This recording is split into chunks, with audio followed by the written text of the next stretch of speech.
Hey everybody, this is Wajahat Ali, Hey everyone, this is Sean here. and Sean and I are fasting today. This is the first day of Ramadan, so we're very grateful that you don't get to actually be up close to us, because if you were to smell our breath, we would be murdering people left and right. But we got 3 hours left, I think, Sean, right? Until sunset. Yep, yep, just under 3 hours. For those of you who don't know anything about Ramadan, we fast from about dawn, which is for us right now about 5 a.m., to sunset, which is 8 p.m. I'm old, so I actually eat meals. But Sean, you just told me what you had, which is like nothing. Yeah. I woke up.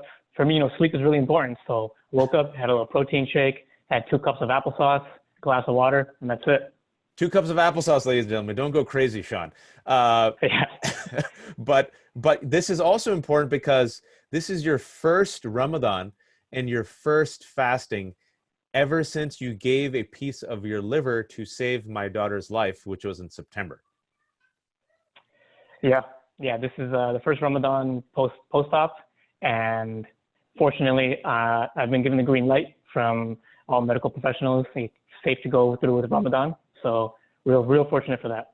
And it's interesting because a lot of non-Muslims, they hear us and they go like, not even water? What's wrong with you people? And it's important to say, like, if you're sick, if you're traveling, if you're old, Correct. you're commanded not to fast. That's why I was asking Sean that, because he literally gave a piece of his liver. His liver now, has your liver grown back? Yes. For the most recent scan, liver is fully grown back. The levels are back to normal. It's as if there was no surgery. But you have an awesome Mercedes scar on the belly, right? The Mercedes Yeah, symbol. I got a nice big scar going right down my hands. Yep. So I mean, hopefully we've piqued your interest enough. That's how Sean and I know each other. We had never met. We met actually after he gave a piece of his liver to save my daughter Nuseba last year in April. We found out that our daughter, who was 2 at the time, had stage 4 liver cancer. It literally came out of nowhere. I mean, I left her to go give a TED talk, and 2 days later, my wife calls me and says, crying, that they found bumps all over our daughter's liver. I'm like, what the hell? I just left. She was perfectly fine. And stage 4, what I learned, is not a good stage. It means that the liver is metastasized, and it was all over her liver. And then we found a spot in her lung.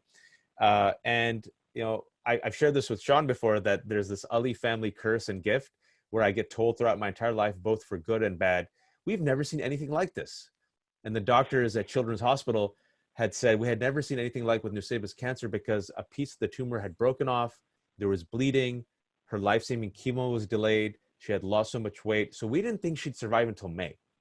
Finally, she got chemo, but then they said, this poor girl needs her entire liver to be removed. And we were desperately looking for a transplant, someone to step up. At the last second, we found someone. She did all the tests. I want to give her a shout out, Megan Black. And literally a few days before the surgery, the lead surgeon said, I find a complication. I can't take the risk. And we lost it. And for those of you who've gone through cancer, there's chemo's poison, and it ruins all the levels. And they're like, listen, we got to find someone to step up, or else she's going to have to do chemo again. We're going to lose like another 2 months. I did a call out. I have one superpower, which is I have a Twitter following, I guess, and I write for the New York Times. And I realized human beings like stories. And so Nuseba's story, became a viral story, and people were investing in her, and over 500 people signed up to be liver donors. But then there was one person whose liver was suitable for Nuseba, and that was Sean. And you make the decision, and I'm just very curious, what makes you decide to give a piece of your liver to a young girl you've never met before?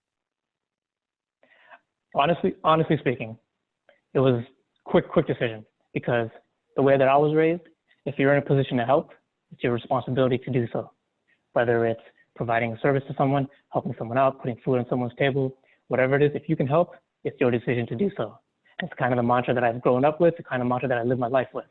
So when I knew that everything fell into place, that I'm a match after all these people submitted, they submitted samples, they tried to be a donor, and there's only one person, that's me, I got to do it. It's my responsibility.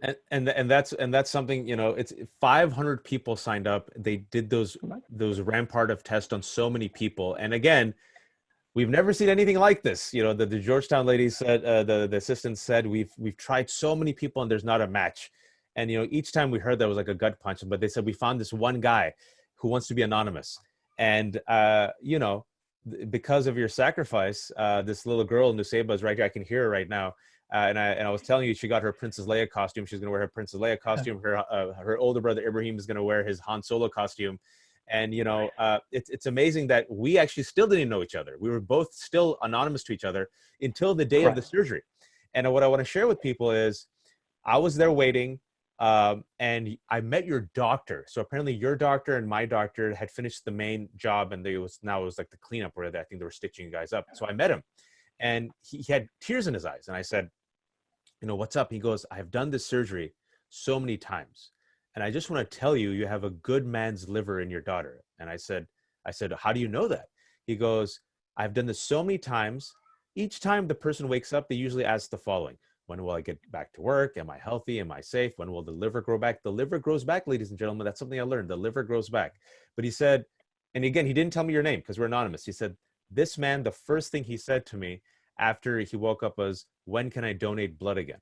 As a result of this, we found out that we knew each other because we had a mutual acquaintance, Adnan, who DMs me while we were waiting during the surgery and says, my friend Sean asked us to pray for us. And I think he's giving his liver to your daughter.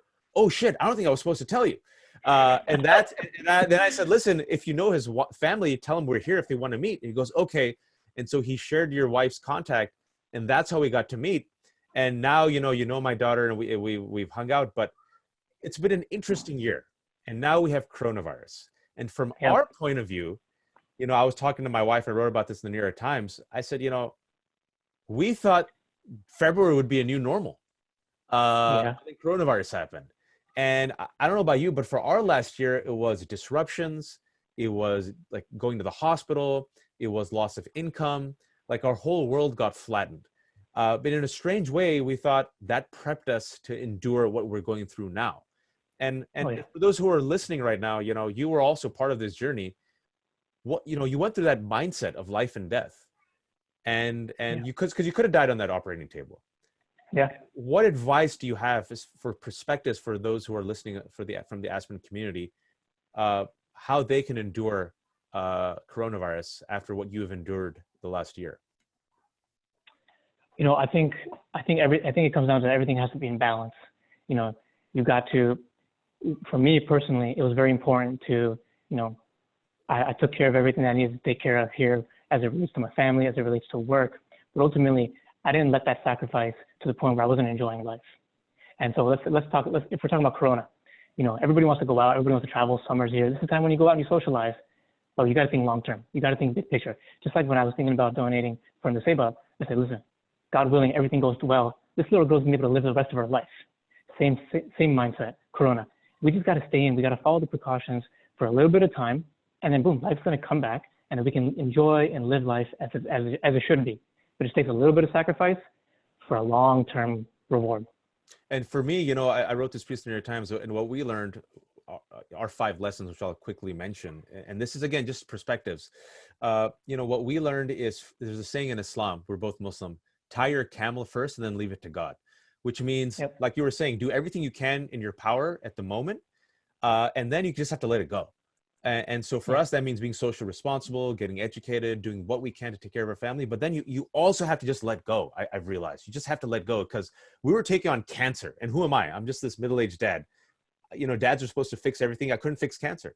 I couldn't even give my daughter a liver because I'm not O blood type. And, it was so interesting that, going through this, you also realize that this thing called planning, there's a famous saying that man plans and God laughs. You just have to let go. You have to adapt to a new normal. You have to give up normal. That's what I realized. And I think that's what a lot of people are struggling with right now in coronavirus is they're all waiting for a plan, right? Like it's uncertainty that I think is driving a lot of people, the nightmares. And my recommendation is we had a new normal every day. We were hit with the waves of abnormalities to the point where if there was a day where we didn't go to the hospital, we were like, this is a good day. Like everything becomes relative. And so for those who are listening, if you're like really hard on yourself because it's 3 p.m. and you're in your pajamas and your kids are watching too much TV, what I want to tell you is just embrace the now, give up the normal. This too shall pass. This won't last. And we have to kind of give up what we thought were the plans. And the last thing I'll say is the coronavirus and I think cancer and near-death experiences, they have a way of flattening you and a way of upending everything overnight. And so they can take out your health, they could take out your wealth, and it makes you really, I think for me, it forces me to really focus on what really matters. And for me in this past year, I think what really mattered to us was kindness, because it's kindness that will force our humanity to endure. And it was your kindness and your selflessness that allowed my daughter to live. And it was the kindness of 500 people, mostly strangers. You know, that was like 500 people who I'd never met before. 500 people, right. Literally among those people, I had people who messaged me saying, I hate you on CNN. I hate all of your opinions, but I'll sign up for your daughter. And so I think that's something that's important too, is that kindness is something that you don't need to go to Harvard, you know, to get kindness. You don't need to be wealthy. Kindness is something that is in all of us. You just have to flex it and you could see that expand. And I think without kindness, we won't endure this crisis. So those are 3 of my lessons. I think, like, you know, do everything you can, but then leave it to God. Give up normal, because normal's not coming back for a while. Just live in the moment and don't be too hard on yourself, and practice kindness, because it was the kindness of Sean that allowed a little girl named Nuseba to live. And like I've always said, man, we're always in your debt. I said this to you in private, and I'll share in publicly with thousands of people at Aspen. The first time I met you, which was at the hospital after you gave your liver, was, you know, my life belongs to you. What do you want me to do? And I still say that. I offer that night, like, my life belongs to you. What do you want me to do? You saved Nuseba's life, which means you saved my life. No, nothing. I would just piggyback and just reinforce, like, we as humans, it doesn't matter brown, black, white, whatever. We're all very resilient. We're resilient individuals. Nuseba's resilient. I was able to recover from surgery. All this stuff that's going on right now, we're gonna get through it because we're resilient. We've dealt with worse, and you know it's tough right now, and things are really, really difficult right now. But hey, keep the faith and trust. Keep the faith and the trust. And the final thing I'll say with our time running out is, Georgetown was so inspired by Nuseba's story. Georgetown was so inspired by Sean, and Dr. Fishbein, who's been doing these forever, said, I've never seen so many people step up for a little girl. For the first time in my life, it made me realize that maybe the supply is more than the demand. And inspired by you, Sean, and Nuseba, and all those people who stepped up, Georgetown transplant team is now actually trying to create a new center named after Nuseba, called the Center for Living Donors, because they said, if 500 people are willing to step up for a little girl, if we just scale up, we can actually save more lives. And one positive story here, and I'll end it, is, you know, a lot of those people who signed up, they weren't a match for Nuseba. You were the match for Nuseba. But what we found out in the past 6 months is those people have been paired up with other people. And so lives have been saved. So, you know, I could have talked to Sean for another hour. This was informal. We didn't prep this. We didn't plan this. We're fasting. I hope this conversation was useful for people. For those of you who are listening, we can only imagine the struggles that you're enduring. Everyone has different challenges, whether it's health, mental challenge, financial challenge. But please just, you know, keep whatever faith you have. Stay in the moment. Don't be too hard on yourself. Be kind. Be gentle with yourself. Be gentle with others. We need each other. It was a stranger's liver that, you know, kept my daughter alive. And fast forward a year, she's alive.